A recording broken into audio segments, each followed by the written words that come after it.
បាទថ្ងៃនេះខ្ញុំបាទពលកម្មក៏សូមអនុញ្ញាតគោរពជំរាបសួរទៅដល់បងប្អូនលោកស្រីទាំងអស់ដែលបានតាមទស្សនានៅក្នុង YouTube ក៏ដូចជា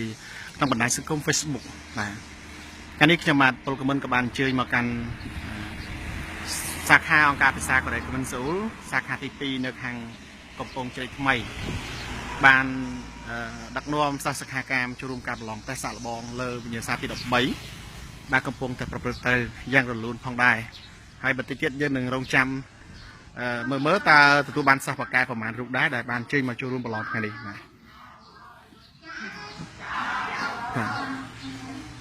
ចំណងបងប្អូនទាំងអស់គ្នាទស្សនាបាននៅ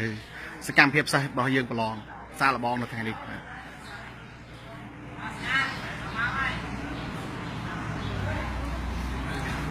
បាទនេះគឺជាយុវជនទាំងអស់ដែលបានចូលរួមប្រឡង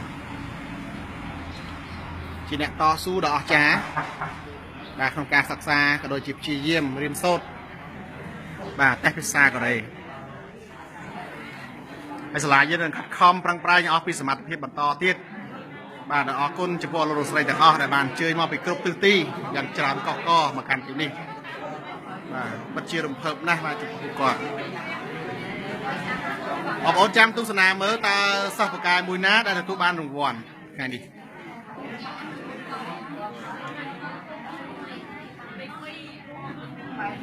បាទ